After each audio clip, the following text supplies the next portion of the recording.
Hello বন্ধুরা, আপনাদের সবার সেবা টিউটোরিয়াল চ্যানেলে স্বাগতম। ফ্রেন্ডস, আমি ডিসকাস করব তোমাদের জেনারেল সায়েন্সের বিজ্ঞানের যেটা ইম্পর্টেন্ট কোয়েশ্চেন হবে তোমাদের ফার্স্ট ইউনিট টেস্টের জন্য।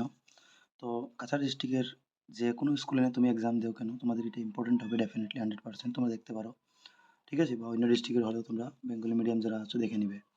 দেখো, নিম্নোক্ত আর কাইন্ডলি ভিডিওটা শেয়ার করে দিবে তোমাদের বন্ধু বান্ধবের জন্য। তোমরা যদি শেয়ার করো, আমি তোমাদের জন্য আগামী হাফ ইয়ারলি আরও যেটা পরীক্ষা আসবে ওইগুলোতে হেল্প করবো নিশ্চয়ই। থ্যাংক ইউ ফর সাপোর্টিং, যারা আমাকে সাপোর্ট করছে চ্যানেলটাতে। দেখো, প্রথম কোশ্চেন বলছে নিম্নোক্ত প্রশ্নের সঠিক উত্তরটা লিখতে আছে। বলছে জলের কঠিন অবস্থায় উষ্ণতা হবে। তো জল যখন কঠিন অবস্থায় থাকবে তখন তার উষ্ণতা কত হবে? দেখো ফ্রেন্ডস, কঠিন অবস্থা মানে কি? জিনিসটা শক্ত হবে। আর আমরা জানি কঠিন অবস্থা মানে কি?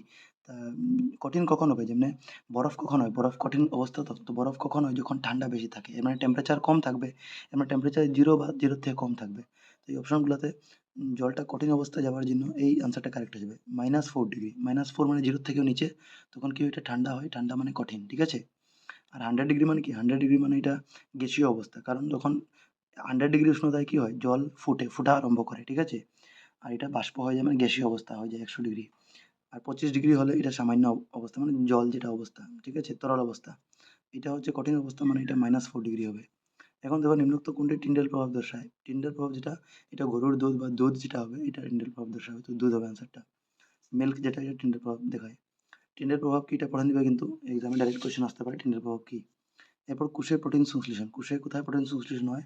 তো আনসারটা হয়ে যাবে রাইবোজোম। রাইবোজোমে প্রোটিন সংশ্লেষণ হয়। এরপর দেখো, ক্রোমোজোম গঠিত হয়। ক্রোমোজোম কোথায় গঠিত হয়?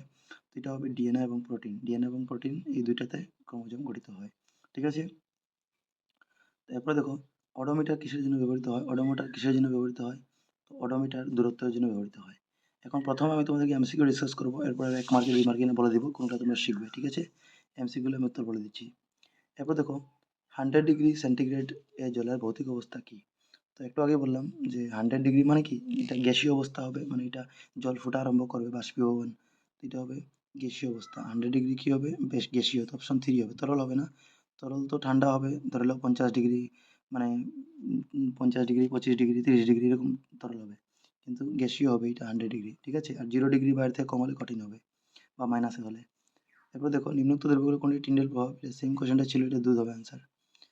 এইটা দেখো, এটা গতি চ্যাপ্টারে। আর আচ্ছা, আমি একটা জিনিস বলে দিই, এই যে আমি ডিসকাস করেছি তোমাদের ইউনিট টেস্টের জন্য, এই ইউনিট টেস্টের কোর্সের যেটা সিলেবাসের কোর্স থাকবে, চ্যাপ্টার নাম্বার 1 যার স্কুলে যদি আছে, চ্যাপ্টার নাম্বার 2 আছে সায়েন্স বুকের, আর চ্যাপ্টার নাম্বার 8, এই 3টা চ্যাপ্টারের প্রশ্নগুলো আমি বেসিক্যালি ডিসকাস করব। এটা তোমার মনে রাখবে, ঠিক আছে? তো তোমরা দেখে নিও তোমাদের এই চ্যাপ্টারগুলো থাকলে। এখন দেখো, একটি বস্তু এ অবস্থান থেকে বি অবস্থানে হয় এ অবস্থানে ফিরে আসে। এবং ধরে নাও এখান থেকে একটা বস্তু এখানে যাচ্ছে, এটার নাম আমি এ দিলাম, এখানের নাম বি দিলাম, ঠিক আছে? বলছে একটা বস্তু এ অবস্থান থেকে বি অবস্থানে হয়, এ অবস্থান থেকে বি অবস্থান হয়, এ অবস্থানে ফিরে আসে, মানে পুনরায় এ দিকে ঘুরে এলো। এতে বি গেল, আবার পুনরায় সেম জায়গাতে ঘুরে আসলো, ঠিক আছে? এর মানে যেখানে প্রারম্ভিক বিন্দু ছিল সেখানে অন্তিম বিন্দু, কারণ এখানে গিয়ে থামলো। তো বস্তুর সরণের মান কি হবে? তো দেখো, সরণ কি হবে? দেখো, একটা বস্তু যদি যে জায়গাতে আছে, যে জায়গা থেকে যাত্রা করলো সেই জায়গা থেকে ঘুরে আসে, তো সরণ 0 হবে, ঠিক আছে? তো এখানে বলেছে সরণ মান কি হবে?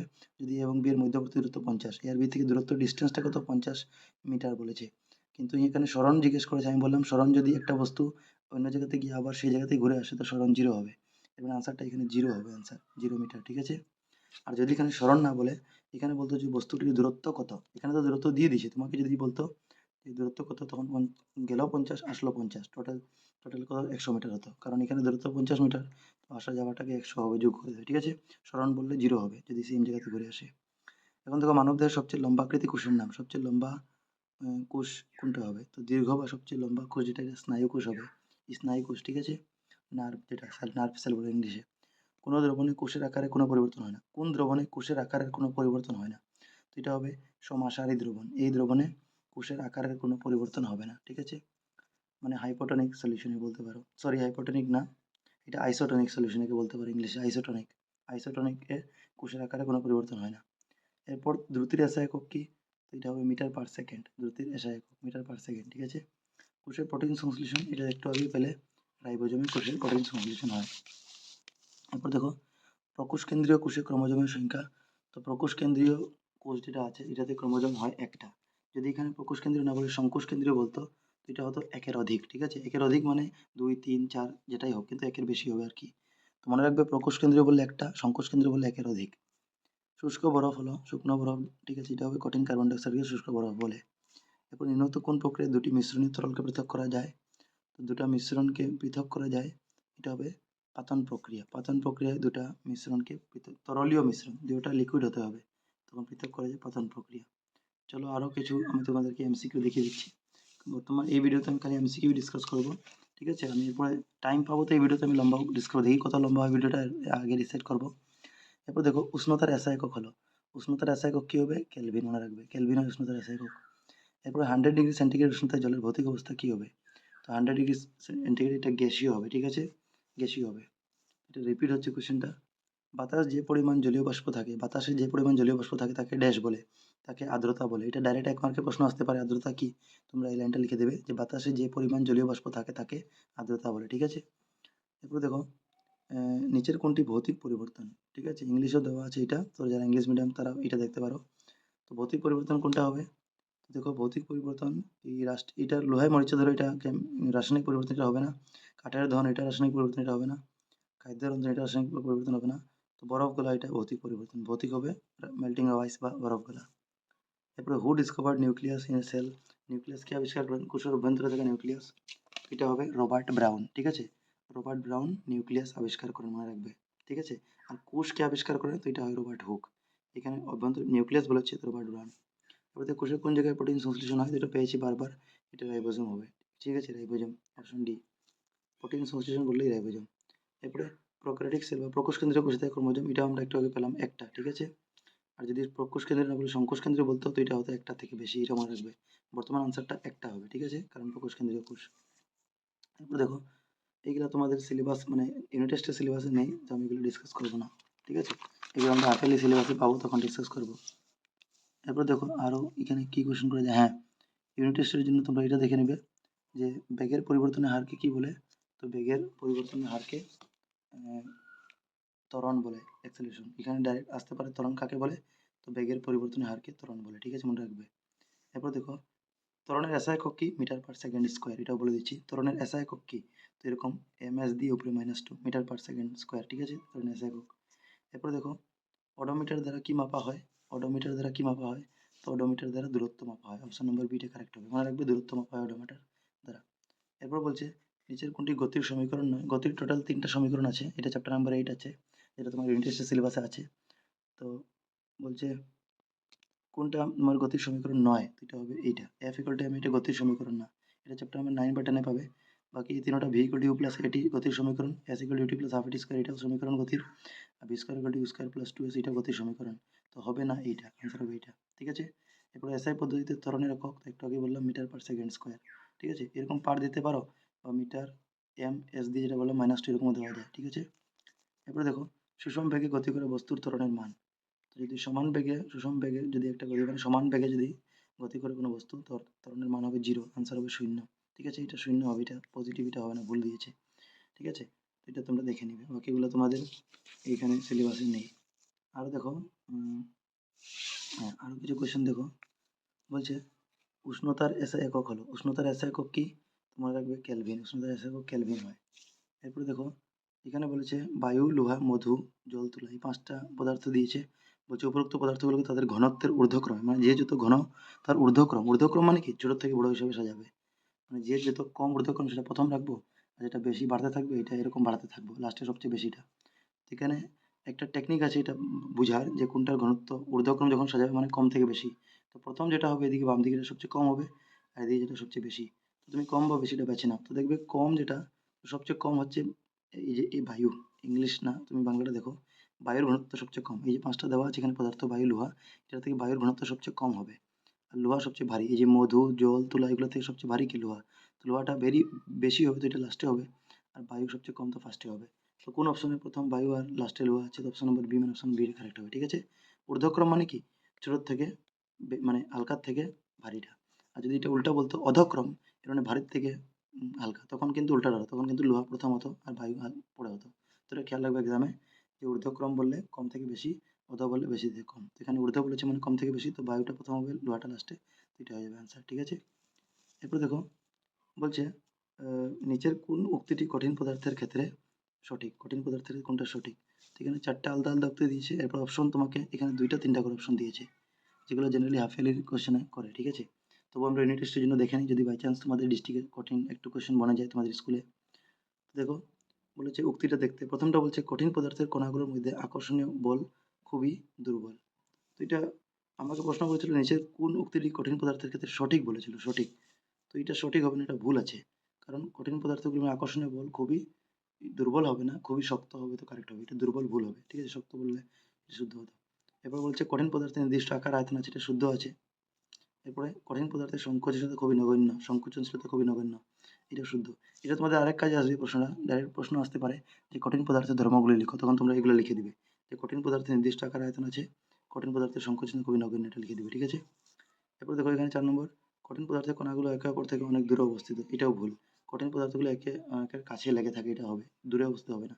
এর মানে এখানে বলেছিল প্রশ্ন হয় কোনগুলো তোমাদের সঠিক, এখানে অপশন নম্বর 2 আর 3টা কারেক্ট, ঠিক আছে, 2 আর 3 অপশন তোমাদের, এটা সি নাম্বার কারেক্ট হয়ে যাবে, 2 আর 3 কারেক্ট, ঠিক আছে, বাকিগুলো ভুল। এরপর দেখো নিচের কোনটি ঊর্ধ্বপাতন ঘটে না। তো এখানে 4টা অপশন আছে, অ্যামোনিয়াম ক্লোরাইড, কঠিন carbon dioxide, sodium chloride, naphthalene. তো এটা আনসার হবে সোডিয়াম ক্লোরাইড। সোডিয়াম ক্লোরাইডের ঊর্ধ্বপাতন ঘটে না, বাকি অ্যামোনিয়াম ক্লোরাইড যেটা ঊর্ধ্বপাতন ঘটে, কঠিন কার্বন ডাইঅক্সাইড ঊর্ধ্বপাতন ঘটে, ন্যাপথলিন ঊর্ধ্বপাতন ঘটে, মনে রাখবে। আর সোডিয়াম ক্লোরাইড ঘটে না, আর আনসার হবে সোডিয়াম ক্লোরাইড। এরপর দেখো বলেছে 0 ডিগ্রি সেন্টিগ্রেড, 25 ডিগ্রি সেন্টিগ্রেড এবং 100 ডিগ্রি সেন্টিগ্রেডকে কেলভিন স্কেলে পরিবর্তন করে শুদ্ধ ক্রমটি হবে। এটা পরিবর্তন করে অপশনগুলো হিসাবে সাজাবো। তো দেখো সেন্টিগ্রেড স্কেল থেকে আমরা কেলভিন স্কেলে নিতে বলেছে, তো তোমরা মনে রাখবে যখন সি মানে সেন্টিগ্রেড থাকবে, তোমাকে যদি কেলভিন স্কেলে পরিবর্তন করতে বলে, যেমন প্রশ্নে বলেছে, তো তোমরা 273 যোগ করে দিবে, ঠিক আছে। সেন্টিগ্রেড থেকে কেলভিন নিলে কি করবে, 273 যোগ করবে, আর উল্টাটা যদি হয় কেলভিন থেকে সেন্টিগ্রেড, তখন 273 মাইনাস করবে। তখন বর্তমানে আমাকে সেন্টিগ্রেড থেকে কেলভিন নিতে আছে। তো দেখো প্রথমটা 0 ডিগ্রি, তাকে আমি যদি কেলভিনে নেই তো 273 যোগ করবো, তো 0 প্লাস 273 মানে 273 হবে। এরপর 25 ডিগ্রি, এটার সঙ্গে 273 যোগ করবে, ঠিক আছে। 25 ডিগ্রিকে তুমি যদি 25 ডিগ্রি আছে, ঠিক আছে, তার সঙ্গে যদি 273 যোগ করো, 273 কত হবে, এটা 298 হবে, ঠিক আছে। আর 100 ডিগ্রি যোগ করো যদি 200, মানে 100 এর সঙ্গে যদি সেন্টিগ্রেড থেকে কেলভিন 273 যোগ করো, তো 373 হবে। তার মানে এটা হয়ে যাবে 273, এটা হয়ে যাবে 298, এটা হয়ে যাবে 373, অপশন নম্বর ডিটা কারেক্ট হবে, ঠিক আছে। তো মনে রাখবে সেন্টিগ্রেড থেকে কেলভিন মানে 273 যোগ, আর যদি কেলভিন থেকে সেন্টিগ্রেড বলতে উল্টাটা, তখন মাইনাস হতো 273। এরপর দেখো সাধারণ উষ্ণতায় তরল অবস্থায় থাকা ধাতুটি, তো সাধারণ উষ্ণতায় তরল অবস্থায় থাকা ধাতুটি এটা হবে পারদ, ঠিক আছে, বা মার্কারি, ঠিক আছে, ফর্মুলা হয় Hg, ঠিক আছে, ফর্মুলা Hg। তো তরল অবস্থায় থাকা ধাতু যদি বলে মার্কারি, আর যদি এখানে ধাতু না বলে অধাতু বলতো, তবে আনসারটা হতো ব্রোমিন, তবে এটা হতো, ঠিক আছে, মনে রাখবে। ধাতু বললে পারদ বা মার্কারি, আর অধাতু বললে ব্রোমিন। এরপর দেখো নিচের কোন পদ্ধতিতে দই থেকে মাখন পৃথক করা যায়, তো দই থেকে মাখন পৃথক করা যায় এইটা অপকেন্দ্রণ পদ্ধতিতে, সেন্ট্রিফিউগেশন অপকেন্দ্রণ পদ্ধতিতে, মনে রাখবে। এরপর দেখো এখানে মেলানি কিছু আছে, বলছি এখানে ক অংশের সঙ্গে, মানে স্তম্ভ ক এর সঙ্গে খ অংশ মিলাও, ক থেকে ক মিলাবো। এদিকে 4টা আছে ABCD, এদিকে 1 2 3 4 মিলাতে আছে। এরপরে এটা কোডিং ডিকোডিং, মানে একের সঙ্গে কোন কোডটা হবে 2 না 3 এরকম। তো এটা করার আগে প্রথম তোমরা মিলে নাও। দেখো ঘন কুয়াশা যেটা হয়, ঘন কুয়াশা এটা এরোসলের উদাহরণ, মনে রাখবে, ডাইরেক্ট এক্সামে আসতে পারে। একটা এরোসলের উদাহরণ তোমরা বলবে ঘন কুয়াশা। ঘন কুয়াশা কি, এরোসল। ঘন কুয়াশাতে যেটার মধ্যে গ্যাসীয় অবস্থা, কারণ বাতাসের মধ্যে সকালবেলা উঠলে তোমরা কুয়াশা দেখো, তো এটা গ্যাসীয় অবস্থায় আর জল লিকুইডও থাকে, কারণ যখন শরীরে কুয়াশা লাগে তো এটা জলের মতো থাকে, আর যেহেতু এটা ভাসা ভাসা থাকে, তো এটা হাওয়ায় আছে, মানে গ্যাসীয় অবস্থা। তো গ্যাসীয় আর তরল অবস্থা হয় এরোসল, মানে ঘন কুয়াশা। তো এটার সঙ্গে এটা মিলাবে 4 নম্বর। এরপরে দাড়ি কামানোর জন্য ব্যবহৃত ক্রিম, এটা হবে ফেনা। ফেনা আমরা এটা মিক্স করে ক্রিম যখন থাকে, ফেনা লাগিয়ে মুখে দাড়ি কামায়, ঠিক আছে, ফেনা হবে। মিল্ক দুধ, তো দুধ যেটা হবে এটা তোমাদের ইমালশন অবদ্রবণ হবে, ঠিক আছে। আর মাখন যেটা হবে এটা জেল হবে, মাখনটা জেল হয়ে যাবে, ঠিক আছে। তো এটা যদি মিলাও, তো এটা 4 হবে, দেখো কোন অপশনে A4 আছে, তো A4, এই অপশনে আছে, এই অপশন আছে, এগুলো তো A1, এগুলো তো লিখতে দরকার নেই, তো এটা নিলে এটা কারেক্ট হবে। তো A4, এরপরে বি দাড়ি কামানোর জন্য ব্যবহৃত ক্রিম সাবলিমেশন, মানে 2 1 ছিল, তো বির 1 কোনটা, এইটা, এটাও বির 1 আছে সেম।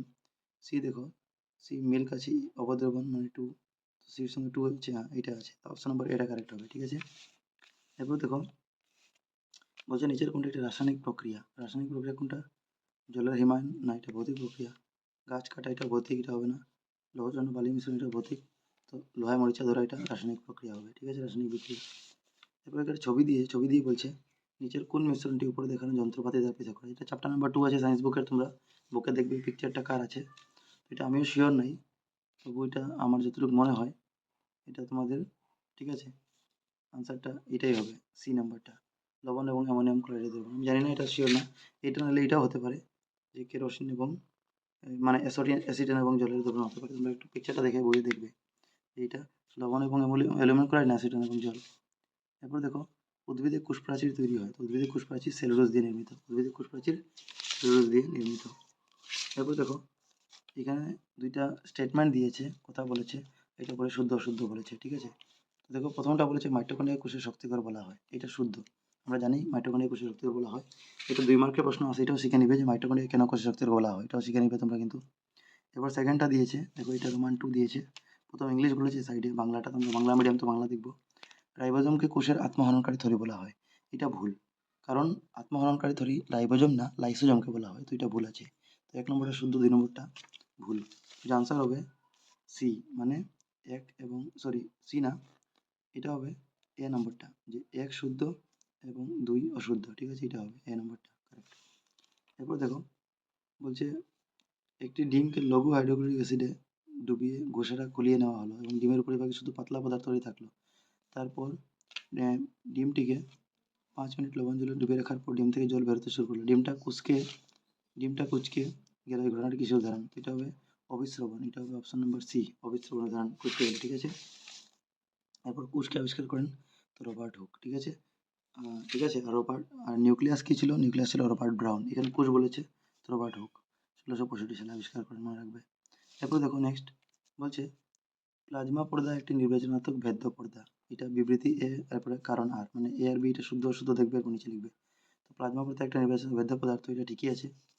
এরপর প্লাজমা পর্দা কিছু বস্তু কোষের ভিতরে ঢুকতে এবং বাইরে আসতে দেয় এবং কিছু চলাচল প্রতিরোধ করে, এটাও কারেক্ট আছে, ঠিক আছে। তো দুটোটা কারেক্ট হবে, মানে এ এবং আর উভয় শুদ্ধ এবং আর হলো আর এর সঠিক না, সঠিক বিবরণটা হবে না, এখানে হবে এ এবং আর উভয় শুদ্ধ কিন্তু আর এর সঠিক বিবরণ নয়, ঠিক আছে, এটা হবে অপশন নম্বর বিটা। এরপর দেখো প্রকোষ কেন্দ্রীয় কোষে কয়টা ক্রোমোজোম থাকে? এটা কতবার পেয়েছি আমরা? একটা, ঠিক আছে। সংকোষ কেন্দ্রীয় বললে একের বেশি, একের অধিক। এইগুলো তোমাদের সিলেবাস ইউনিট টেস্টে নাই, বাকি কোশ্চেন যেটা দেখছো তোমরা, তো আমি করবো না। তবু যেটা গতি চ্যাপ্টার আছে, যেটা 8 নম্বর, এটার থেকে যদি আয় কার্ডটা, তো দেখো এমনি যেটা এটা আছে যে ত্বরণের এসআই একক, এটা metre per second square, MS উপরে -2 আছে, ঠিক আছে, এটা লেখা যায়। এরপর দেখো এই প্রশ্নটা দেখো, একটা বাস পি বিন্দু থেকে 30 কিলোমিটার যাত্রা করে পুনরায় সেই বিন্দুতে পৌঁছায়। আমি বলেছিলাম কোনো বিন্দু, একটা জিনিস যদি এক বিন্দু থেকে শুরু করে আবার সেইটাতে আসে, যেমন পি বিন্দু থেকে শুরু করে আবার পি বিন্দুতে পৌঁছায়, তো এই বাসটির সরণের মান কত হবে? তো সরণ 0 হবে, ঠিক আছে, 0 হবে যখন একই জায়গাতে পুরোনায় ঘুরবে। এরপরে দেখো বেগ সময় লেখের নিম্নবর্তী অঞ্চলের কালির দ্বারা যে রাশিটি মাপা হয় সেটি হলো, তো বেগ সময় লেখের নিম্নবর্তী অঞ্চলের কালির দ্বারা যে রাশিটি মাপা হয় সেটি হলো, এটা হবে সরণ, আনসার হবে সরণ। তো বেগ আর সময় লেখের অঞ্চলের কালি দ্বারা যে রাশিটি মাপা হয়, তো বেগ সময় লেখ কিটা হবে, এটা এক্সামে আসতে পারে যে বেগ ও সময়ের লেখ চিত্রটা এঁকে দেখাও। তো দেখো বেগ ও সময়ের যদি লেখ চিত্র তোমরা আঁকো, ঠিক আছে, এটা আমি এঁকে দিচ্ছি তোমাদেরকে, বেগ আর বেগ আর সময়ের লেখ চিত্র, ঠিক আছে, এটা আমি তোমাদেরকে এঁকে দেখে দিচ্ছি যে বেগ আর সময় এটার লেখ চিত্র কেমনে আঁকবে।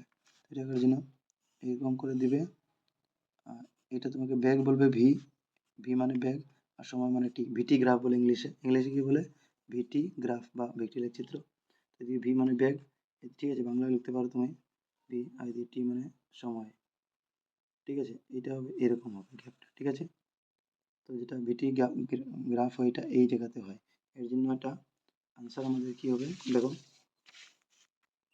এটা ডিসপ্লেসমেন্ট হবে, সরণ, ঠিক আছে। বেগ সময় লিখে নিম্নতম যে কালিতে যে রাশি মাপা হয় সেটি হলো ডিসপ্লেসমেন্ট বা সরণ। তো আশা করি এগুলো তোমরা পারবে, ঠিক আছে। তারপরে দেখি আরো প্রশ্ন আছে না, হ্যাঁ একটা আছে আরো, বলছে একটি বস্তু যদি সমান দূরত্বে গমন করে তবে বস্তুটির গতি হবে, এটা হবে সমগতি, সমগতি হবে যদি সমান দূরত্বে গমন করে তবে। তারপরে দেখো অডোমিটার দ্বারা কি মাপা হয়? তো এটা সবাই জানো, অত অনেকবার পেয়েছি দূরত্ব, ঠিক আছে, কিছু জিনিস মুখস্থ হয়ে যাবে। এরপরে এইগুলা তোমার হাফেলের সিলেবাসে আছে, তো এগুলো আমি দেখবো না, এটা ছিল আমার এটার সিলেবাসে, ইউনিভার্সিটি এটা অনুযায়ী আমি করে দিয়েছি তোমাকে, ঠিক আছে, এটা দেখে নিবে। তারপর দেখো আরেকটা বলছে কঠিন কার্বন ডাইঅক্সাইড গ্যাসীয় অবস্থায় সোজাসুজি পরিবর্তিত হয়, এটা 4টা অপশন দেওয়া আছে, কোনটা হবে? তো কঠিন কার্বন ডাইঅক্সাইড গ্যাসীয় অবস্থায় পরিণত হয়, এটা উষ্ণতা বৃদ্ধি করে, এটা হবে ইনক্রিজিং দ্য টেম্পারেচার, উষ্ণতা বৃদ্ধি করে। একটা কঠিন CO2 কার্বন ডাইঅক্সাইড গ্যাসীয় অবস্থায় সহজে পরিবর্তিত হয়, উষ্ণতা বৃদ্ধি করে। এরপরে দেখো, নিচে দেওয়া পদার্থের কণাগুলোর বৈশিষ্ট্যের মধ্যে কোনগুলো শুদ্ধ? তো পদার্থের কণার বৈশিষ্ট্য ডাইরেক্ট প্রশ্ন 2 মার্ক আসতে পারে, যে পদার্থের কণাগুলির বৈশিষ্ট্য লিখো। তবে 4টা পয়েন্ট অ্যাটলিস্ট শিখে নিবে বই থেকে, ঠিক আছে? এটা কোনটা শুদ্ধ বলেছে? তো বলেছে পদার্থের কণাগুলোর মধ্যে স্থান আছে, ঠিক আছে? এরপর তোমাকে বলছে পদার্থের কণাগুলো পরস্পরকে আকর্ষণ করে না। তো করে না এটা ভুল, অ্যাকচুয়ালি করে বললে কারেক্ট হতো। পদার্থের কণাগুলোর মধ্যে স্থান আছে, এটা ঠিক আছে। পদার্থের কণাগুলো অবিরাম গতিশীল, এটাও কারেক্ট আছে। পদার্থ কণাগুলোর মধ্যে ফাঁকা স্থান থাকে না, তো এটা রং হবে, ঠিক আছে? এর মানে তোমাদের আনসার যেটা হবে, এটা 1 আর 3 এর কারেক্ট, মানে 1 আর 3 কারেক্ট। এর মানে আনসার নাম্বার ডিটা হয়ে যাবে, ঠিক আছে? 1 আর 3 কারেক্ট। এটা ডাইরেক্ট শিখে নিবে পদার্থের কণাগুলোর বৈশিষ্ট্য। এরপর দেখো মিলাতে বলেছে এদিকে এদিকে, যেমন এখানে প্রেসার চাপ দিয়েছে, চাপের এসআই একক কি? তো চাপের এসআই একক পাস্কেল, মনে রাখবে চাপের এসআই একক পাস্কেল। এরপর টেম্পারেচার উষ্ণতার এসআই একক কেলভিন, জানি আমরা। ঘনত্বের এসআই একক kg oblique metre cube, kg per metre cube, মনে রাখবে। ঘনত্বের এসআই একক কি নতুন পেয়েছে, মনে রাখবে কেজি অবলিক মিটার কিউব, ঠিক আছে? এরপরে মাস ভর, তো ভর হচ্ছে কিলোগ্রাম। এরপরে দেখো পিতল হচ্ছে প্রায় লেস, তো পিতল কত? তো পিতল হবে তোমাদের 30% জিঙ্ক আর 70% কপার, ঠিক আছে? কী হবে? পিতল হচ্ছে, এটা হবে 30% জিঙ্ক, এইটা 70% জিঙ্ক দেবে না, প্রথম 30% জিঙ্ক, এটা হবে 30% জিঙ্ক হবে আর 70% কপার। কেমনে মনে রাখবে? দেখো জিঙ্ক বানানটা ছোটো আছে, ইংলিশে দেখবে তো যেটাই আনছি জিঙ্ক ছোটো, 4টা বানান, কপার মানে বড় আছে, ঠিক আছে? তো বড় বানানে বড় পার্সেন্টেজ 70% আর ছোটো বানানে ছোটো পার্সেন্টেজ, এরকম মনে রাখতে পারো, ঠিক আছে? এটা হচ্ছে সংকর ধাতু, পিতলের এটা মিশ্রণ, জিঙ্ক 30%, কপার 70%। এরপর দেখো এখান থেকে প্রশ্ন আসতে পারে সংকর ধাতু কি, এটাও শিখে নিবে। মুখে লাগানো ক্রিম কি ধরনের কলয়েড উদাহরণ? তো মুখে লাগানো ক্রিম অপদ্রবণের উদাহরণ, ইমালশন, ঠিক আছে? অপদ্রবণ হবে এটা আনসার, এটা মনে রেখে নিবে। এবার দেখো এটা ছবি দিয়েছে, বলছে এটা ছবিটা কিসের? এটা হবে টিন্ডেল প্রভাব, কি হবে? টিন্ডেল প্রভাব, টিন্ডেল প্রভাব, টিন্ডেল এফেক্ট। এরপর দেখো এটা তোমাদের দরকার নেই, এটা তোমাদের মানে এটা অ্যানুয়াল এক্সামে আছে প্রশ্ন, তো এটা তোমার যেটা ইউনিট টেস্টের চিনতে দরকার ছিল, এটা আমি তোমাদেরকে দেখিয়েছি। এদিকে দেখো একটা আছে, হ্যাঁ এটা দেখো কোষে থাকা নিউক্লিয়াসকে আবিষ্কার করেন, এটা অনেকবার পেয়ে গেছো, রবার্ট হক, মুখস্থ হয়ে গেছে তোমাদের নিউক্লিয়াস। নিচের কোনটি প্রাণী কোষের অঙ্গাণু নয়? তো প্রাণী কোষের অঙ্গাণু নয়, 4টা অপশন দেখে বুঝবে যে প্লাস্টিড হবে। প্লাস্টিড যেটা হয় এটা উদ্ভিদ কোষের অঙ্গ একমাত্র, বাকি সবগুলা প্রাণী কোষের অঙ্গ। তো প্রাণী কোষের অঙ্গাণু নয় বলেছে, তো প্লাস্টিড হবে, ঠিক আছে? মনে রাখবে প্লাস্টিডটা উদ্ভিদ কোষের অঙ্গ। এরপর মিলাতে আছে, দেখো মাইটোকন্ড্রিয়া যদি মিলাও তো এটা সির সঙ্গে মিলবে, মানে মাইটোকন্ড্রিয়া নিজের, এটা হবে মাইটোকন্ড্রিয়া, তাদের নিজস্ব রাইবোজোম এবং ডিএনএ আছে, তাদের নিজস্ব রাইবোজোম ডিএনএ আছে কার? মাইটোকন্ড্রিয়া। বি নম্বর লাইসোজোম, তো আত্মহননকারী থলি, মানে বি নম্বরটা এর সঙ্গে কোষে আত্মহননকারী থলি। আর এ নম্বর যেটা আছে, এটা সরি সি নম্বর যেটা প্লাস্টিড, এটা হবে কেবলমাত্র উদ্ভিদ কোষে থাকে, মানে বি নাম্বার, ঠিক আছে? তো এরকম হিসাবে মিলা নিবে তোমরা। এবার দেখো এগুলো তোমাদের নেই সিলেবাসে, তো এগুলো দরকার নেই, একটা দেখে নিই যদি থাকে তোমাদের ওইটা বলে দিব, আর যদি না থাকে তার এখানে দরকার নেই, ঠিক আছে? হ্যাঁ এটা দেখো একটা প্রশ্ন এখানে আছে, স্মরণের পরিবর্তন হারকে কি বলে, ঠিক আছে? তো স্মরণের পরিবর্তনের হারকে কি বলে? তো স্মরণের পরিবর্তন এর হারকে, এটা তোমাদের হয়ে যাবে স্মরণের পরিবর্তন হারকে ভেলোসিটি বা বেগ বলে, ঠিক আছে? ডাইরেক্ট শিখে নিবে বেগ কাকে বলে, তো স্মরণের পরিবর্তন হারকে বেগ হবে আনসারটা, ঠিক আছে? এরপর দেখো আরেকটা এখানে অঙ্ক আছে, এটাও তোমার চ্যাপ্টার এটারই আছে, বলছে একটি বস্তু প্রথম 50 মিটার 8 সেকেন্ডে এবং পরবর্তী 50 মিটার 2 সেকেন্ডে গতি করে, তো বস্তুটির গড় দ্রুতি কী হবে? তো দেখো গড় দ্রুতি বা ইংলিশে এভারেজ স্পিড বার করার ফর্মুলা একটা হচ্ছে, ফর্মুলাটা জেনে নাও।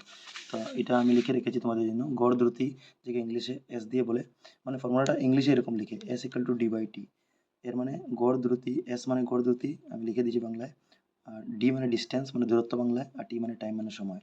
এখন তুমি উপরে ডিস্টেন্স বসাও, নিচে টাইম বসাও, তো কী কী ডিস্টেন্স বলেছে, কত দূরত্ব, ঠিক আছে? ডি মানে দূরত্ব। তো দেখো এখানে বলেছে একটি বস্তু প্রথম 50 মিটার 8 সেকেন্ডে, মানে প্রথম 50 মিটার গেল, এরপরে পরবর্তী 50 মিটার, তো মোট কত গেল? 50 50 100 মিটার, এর মানে দূরত্ব কত হবে? তো উপরে তুমি 50 50 যোগ করে 100 লিখে নেবে, 100 মিটার, ঠিক আছে? আর নিচে সময়, সময় কত? তো প্রথম 8 সেকেন্ড গেল, পরে 2 সেকেন্ড, তো 8 2 10 সেকেন্ড, তো নিচে তুমি সময় লিখে নাও। এরপরে ভাগ করবে, তো 10 দিয়ে 100 কাটবে, তো 10 10 100 হয়, ঠিক আছে? 10 দিয়ে 100 কাটলে 10 10 100 হয়, এর মানে তোমার যেটা এস বা দ্রুতি বের হলো, এটা 10 হলো, এটা মিটার, এটা second, 10 second, 10 metre per second, answer হবে 10 মিটার পার সেকেন্ড। ঠিক আছে, মানে অপশন নম্বর সিটা কারেক্ট হয়ে যাবে। আশা করি বুঝেছো। এরপর দেখো একটা চিত্র দিয়ে বুঝিয়েছি। এটা বলছে কোনো বস্তুর বেগ সময় লেখচিত্র, এটাকে বলে বেগ সময় লেখচিত্র। ঠিক আছে, বলেছে লেখচিত্রটির ওয়ে, ওয়ে কোন জায়গাতে, ওই যে ডায়াগ্রামে এটা ওয়ে আছে, এই পোর্শনটা। ঠিক আছে, ওয়ে এবং এবি, এবি বলতে এই যে এবি, এবি বলেছে অংশের দ্বারা কোন ধরনের গতি বোঝানো হয়েছে, কোন ধরনের গতি। তো এখানে অপশন আছে আলাদা আলাদা। তো ওয়ে আর এবি, দেখো যখন একটা জিনিস ওয়ে আছে না, উপর দিকে উঠছে, মানে ধরো একটা টিল্লা আছে, তুমি একটা বাইক নিয়ে উপর দিকে উঠছো, এর মানে তুমি গাড়িতে কে দিচ্ছ, অ্যাক্সেলেটার দিচ্ছ গাড়িতে, বাইকে। ঠিক আছে, অ্যাক্সেলেটার দিচ্ছ, অ্যাক্সেলেটারকে বাংলায় বলে ত্বরণ। ঠিক আছে, তো এখানে অপশন ত্বরণ হবে। যেখানে দেখো ত্বরণগুলো কোন জায়গাতে আছে, মানে এই যে ওয়ে পোর্শনটা ত্বরণ বোঝাচ্ছে। তো ওয়ে যেটা সমত্বরণ, এটাতে ত্বরণ আছে, এটাতে ত্বরণ নেই, এটাতে আবার ত্বরণ আছে, এটাতে অসমত্বরণ। এর মানে ত্বরণ দুইটাতে সমত্বরণ সমান ত্বরণ, মানে এক স্পিডে, স্পিডে যেন এক গিয়ার দুই গিয়ারে লাগিয়ে তুমি উপরে উঠছো, ধরে নাও ত্বরণ সমান ত্বরণ। ঠিক আছে, একদম এক স্পিডে যাচ্ছ, আঁকটা চেঞ্জ করলে অসুবিধা হবে, তো দুই গিয়ার তো দুই গিয়ারে টিলা উঠছো। ঠিক আছে, ধরে নাও, তো এটা সমত্বরণ হবে। এর মানে অপশন নম্বর, এই যে ওয়ে আছে, মানে এটা অপশন নম্বর ওয়ানও কারেক্ট হতে পারে। আর সমত্বরণ কোনটাতে আছে, আরেকটা সিতে, তো এ বা সি একটার মধ্যে। এখন আমরা এ বি দেখি, কারণ প্রশ্নই বলেছিল যে ওয়ে আর এ বি দুটোটার ক্ষেত্রে। তো এ বি এটা সমান যাচ্ছে একদম এক স্পিডে, তো এটাকে তুমি স্থির বেগ বলতে পারো। কি বেগ, স্থির বেগ। ঠিক আছে, তো কোনটা হবে, দেখো সমতরণ এটা আছে, আর স্থির বেগ একদম সমান, স্থির, কোনো চেঞ্জ নাই, এক স্পিডে যাচ্ছ একদম সমান, নামানামি নাই, উপরে উঠাউঠি নাই। এটা অপশন নম্বর এটা কারেক্ট হয়ে যাবে। ঠিক আছে, uniform acceleration constant velocity answer হয়ে যাবে। তো এইগুলো তোমরা করে নিবে, আশা করি তোমাদের উপকৃত হবে নিশ্চয়ই, অ্যাটলিস্ট ইউনিট টেস্টের পরীক্ষায়। এখন দেখি আরও কি তোমাদের নেওয়া যায়। দেখো এটা আমি করিয়ে দিয়েছি, এটা করাবো না, একটু আগে করালাম। এটা দেখো বাষ্পীভবনের হার বৃদ্ধি পাবে, যদি বাষ্পীভবনের হার কখন বৃদ্ধি পাবে, তো উষ্ণতা বৃদ্ধি পেলে, এটা হবে অপশন নম্বর বি। এরপর দেখো এটা আর এখানে করছি না, বলছে টিন্ডেল প্রভাব দেখা যায়, তো এটা টিন্ডেল প্রভাব কলয়েডে দেখা যায়, অপশন হবে কলয়েড। ঠিক আছে, এরপরে নুন থেকে কর্পূর পৃথক করার পদ্ধতি, এটা কি হবে, নুন থেকে কর্পূর ঊর্ধ্বপাতন পদ্ধতির মাধ্যমে করা যায়, অপশন নম্বর ডি হবে ঊর্ধ্বপাতন পদ্ধতি, নুন থেকে কর্পূর। ঠিক আছে, প্রশ্ন আসতে পারে যে নুন থেকে কর্পূর কোন পদ্ধতিতে হয়, তো ঊর্ধ্বপাতন। এরপর নিচে দেওয়া ধাতুর বৈশিষ্ট্যের মধ্যে কোনগুলি অশুদ্ধ। ধাতুর বৈশিষ্ট্য এটা ডাইরেক্ট তোমাদের বই আছে চ্যাপ্টার নাম্বার 2 তে, ধাতুর বৈশিষ্ট্য। তো কোনটা ধাতুর ক্ষেত্রে অশুদ্ধ বলেছে, দেখো প্রথমটা বলেছে ধাতু তথা সুপরিবাহী, তো এটা ঠিক আছে, ধাতু তথা সুপরিবাহী শুদ্ধ। এরপর বলেছে ধাতুগুলি বিদ্যুতের কুপরিবাহী, এটা ভুল। অধাতু বিদ্যুতের কুপরিবাহী, ধাতু না, এটা ভুল। ধাতুগুলি টেনে সূত্রে পরিণত করা যায়, এটা কারেক্ট আছে। ধাতুগুলি ঘাস সহনীয় নয়, এটা ঘাস সহনীয় হবে, অ্যাকচুয়ালি নয় না, তো ভুল। এর মানে অপশন নম্বর এ আর সি কারেক্ট আছে। ঠিক আছে, অপশন নম্বর এ আর সি, 1 আর 3, তো 1 3 এখানে হবে, এটা কারেক্ট হবে। তো দেখবে তো এখানে, এখানে 1 আর 3 কোনটা কারেক্ট আছে। ঠিক আছে, প্রশ্ন কি বলেছিল, শুদ্ধ না অশুদ্ধ? ও, প্রশ্নই বলেছিল কোনটা অশুদ্ধ, প্রশ্নই বলেছিল কোনটা অশুদ্ধ বলেছিল। ঠিক আছে, তো অশুদ্ধ মানে 1 আর 3 শুদ্ধ ছিল, অশুদ্ধ হবে 2 আর 4। ঠিক আছে, তো অপশন নম্বর 2 আর 4 কারেক্ট হবে, মানে অশুদ্ধ হবে তো সি হবে। এখন তো এগুলো তোমাদের দরকার নেই, সিলেবাসে ইউনিট টেস্টে নাই, নাই তো নাই, যেটা আছে দরকার। এটা দেখো সবচেয়ে দীর্ঘতম কোষ হলো মানবদেহের, এটা নার্ভ সেল বা স্নায়ু কোষ হবে। ঠিক আছে, এরপর দেখো বলছে অর্ধবেদ্য পর্দার ভেতর দিয়ে জলীয় অণুর বেশি পরিমাণযুক্ত স্থান থেকে কম পরিমাণযুক্ত স্থানে চলাচলকে অভিস্রবণ বলে, এটা ঠিক আছে।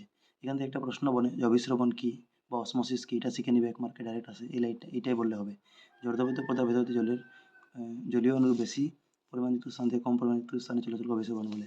এরপর দেখো হাইপোটনিক দ্রবণে থাকা কোষ ফুলে উঠবে, এটা কারেক্ট আছে, দুটোটাই শুদ্ধ। এখানে আনসার নাম্বার সি হবে যে বোথ 1 and 2 আর ট্রু, এবং 2 উভয় শুদ্ধ। ঠিক আছে, তারপর দেখো নিচের কোনটি কোষ প্রাচীর সেলুলোজ দিয়ে তৈরি নয়, এটা ব্যাকটেরিয়া, ব্যাকটেরিয়া যেটা আছে এটা সেলুলোজ দিয়ে তৈরি নয়। বাকিগুলো প্রাণী মানে উদ্ভিদ আছে, তো এগুলো দিয়ে তৈরি, এটা হচ্ছে প্রাণী, ব্যাকটেরিয়া, তো এটা হবে না। বাকি আইডিলা, ম্যাঙ্গোটি সবগুলো উদ্ভিদ, তো এগুলো সেলুলোজ দিয়ে তৈরি। ঠিক আছে, আর তৈরি নয়, ব্যাকটেরিয়া হবে। তো এটাই তোমাদের আনসার। তো আশা করি তোমাদের এই এমসিকিউগুলো হেল্প করবে, আরেকটা ভিডিও নেওয়ার চেষ্টা করব আমি লং কোশ্চেনের জন্য।